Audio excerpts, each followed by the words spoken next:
Welcome to the Deep Dive, the show that takes mountains of research and, well, distills it right down to what you actually need to know. And today, we are strapping in. We really are. We're exploring one of the biggest, most complex parts of the economy. I'm talking about the gargantuan $1.686 trillion real estate sector. It's a monster. It is.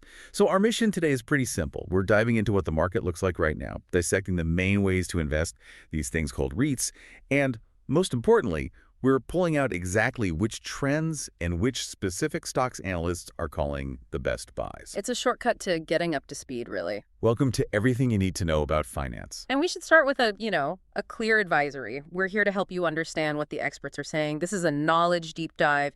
It is absolutely not financial advice. Exactly. We're just the guides here, not the gurus. And if you find this kind of content valuable, please take a second right now to like and subscribe. It really helps us keep these deep dives coming. Okay, so let's set the stage. Real estate long-term has been a pretty reliable place to be.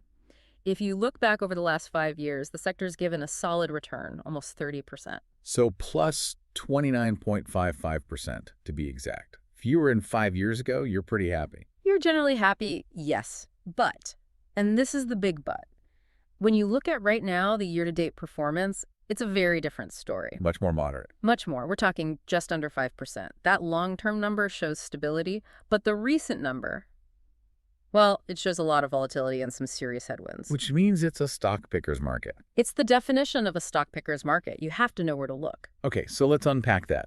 We know real estate is crucial. It's often used as that hedge against inflation. But for most people, buying, a shopping mall or an apartment building, it takes huge amounts of cash. And expertise. Never mind dealing with tenants. So how does the everyday investor get a piece of this action without dealing with a leaky faucet at 2 in the morning? Well, the standard answer is the Real Estate Investment Trust, or REIT. Right. Just think of a REIT as a company that owns and operates a whole portfolio of commercial real estate. Offices, hotels, warehouses, and they make their money primarily from rent. And the big draw, the reason you see them in so many retirement accounts, is that income stream. Precisely.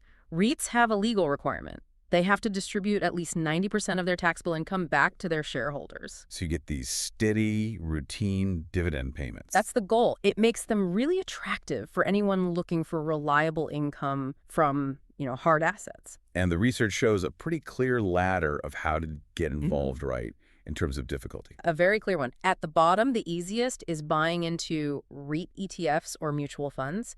You get instant diversification, very little hassle. And then it gets riskier. Then you move up to real estate investing platforms. Crowdfunding, essentially. This gives you a taste of private market deals, but it's often speculative and very illiquid.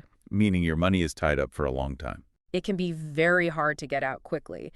And a lot of these platforms are only open to what they call accredited investors. Which has a high bar, right? Like Yeah. $200,000 in income or $1 million net worth. Exactly, excluding your house. So it cuts out a lot of people, though companies like Fundrise and Realty Mogul are trying to open that up a bit. And then after that, you're basically into direct ownership with all the headaches we talked about. All the headaches. So Yeah. you can really see why the REIT model is so low friction by comparison.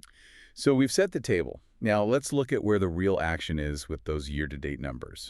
The overall sector is kind of flat, but inside it, it's an absolute battlefield of winners and losers. This is the real aha moment when you dig in. You see this huge split. Traditional categories are struggling while the sectors tied to, fundamental human needs are just soaring. Okay, so let's talk winners. Who is crushing it? The strength is frankly astonishing in a couple of places. REITs focused on healthcare facilities are the #1 performers we saw. Year-to-date returns are at an incredible 48.96%.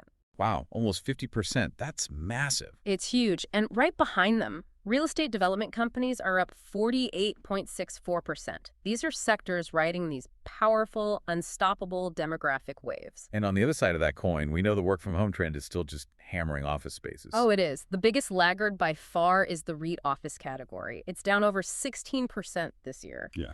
But here's the paradox. Go on. Residential REITs, so apartment buildings, are also struggling. They're down over 9%. Now that's the interesting question. If housing is so expensive and we hear about rents being sky high, why is that category losing value? It seems counterintuitive, right? The revenue is there. The problem isn't the rent checks coming in, it's the cost of debt going out. Ah, so interest rates. It's all about interest rates. These companies operate on mountains of debt. When borrowing costs shoot up, it just erodes all that rental income. The high cost of capital is pushing their asset values down, even while there's still a housing shortage. That clarity is so important. So let's use a case study to understand the metrics here. The research highlighted a $3.5 billion Canadian company, Dream Industrial REIT. Right, and they had strong results. They reported that their FFO per unit was up 4.3% year over year. Okay, stop there. FFO.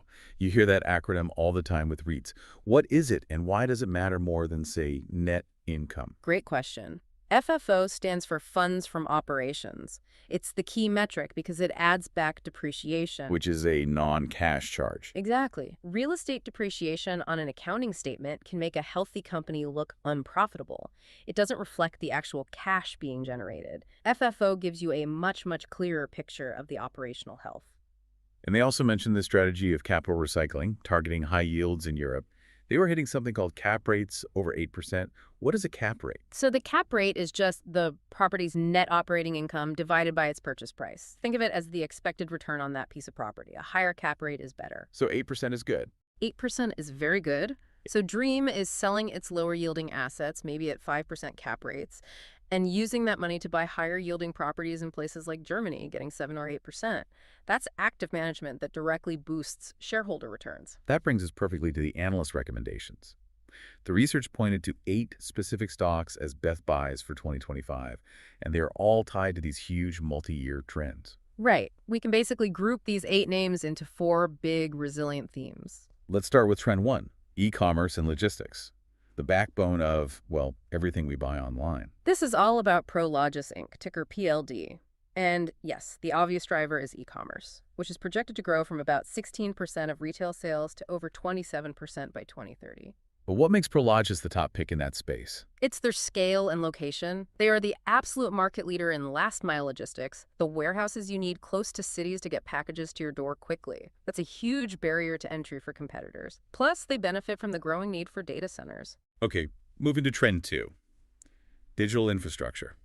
The 5G rollout, streaming video, everything on our phones. Here you've got 2 giants, American Tower Corp, AMT, and SBA Communications, SBAC. They own the physical cell towers that carriers lease space on. They thrive because our hunger for mobile data just keeps growing. And SBA Communications has incredibly strong financials. The reports mention tower cash flow margins consistently above 85%. How do they keep margins that high? It's the business model. Once a tower is built, the operating costs are pretty low, but they have these long-term inflation-adjusted contracts with the big carriers. They're less tied to the economy's ups and downs and more tied to our need for bandwidth. And American Tower, AMT, has a big international angle, right? A huge one, especially in emerging markets like Africa, where 4G and 5G penetration is still only around 15%. I mean, that's decades of potential growth right there as those populations come online. Okay, let's shift gears completely. Trend 3, demographics and healthcare. The silver tsunami. Exactly. Here we have Ventas, ticker VTR, and Alexandria Real Estate Equities, ARE. Ventas owns senior housing and medical office buildings. A pure play on the aging population. A total pure play. The number of Americans over 80 is set to grow almost 5% every single year through 2030. That is an inelastic demand wave. We simply don't have enough facilities to meet it. Now, Alexandria is interesting. They focus on life sciences labs, but they've underperformed recently. Yeah. Why do analysts see that as a buying opportunity? It seems odd, but that underperformance is the opportunity. It's mostly been dragged down by general fears over interest rates, not a problem with their actual business, which is renting mission-critical lab space for drug development. So the long-term trend is still intact. Very much so. Analysts see the recent dip as a great entry point. And it's worth noting they have a really high dividend yield right now, over 7%. Okay, final trend. Trend 4. Housing affordability and services. Basically, profiting from the fact that no one can afford to buy a house. That's a blunt way to put it, but it's accurate. Here we have 2 big apartment REITs, Avalon Bay Communities, AVB, and Equity Residential, EQR. They own huge apartment complexes. Exactly, and despite the headwinds we talked about, their whole business model benefits from single-family homes being just out of reach in major coastal markets, LA, New York, Boston. EQR's average rent is over $3,100 a month. And Avalon Bay is shifting its strategy a bit. They are. They're putting over $1 billion into new projects in 2025, but they're focusing more on suburban communities, meeting that post-pandemic demand for more space just outside the city. And the last name is CoStar Group, CSGP. They don't own property, but they're a key part of the system. Right. CoStar is the service and data giant. They own the online marketplaces like apartments.com and homes.com. They provide the data and the platform, which gives them this fantastic high-margin business that works in any economic cycle. Homes.com in particular was highlighted as a huge growth engine for them. So when you put it all together, the real appeal of a modern REIT is what? It's that you're getting this low-friction exposure to massive, essential long-term trends. E-commerce, 5G data, an aging population. These things aren't going away.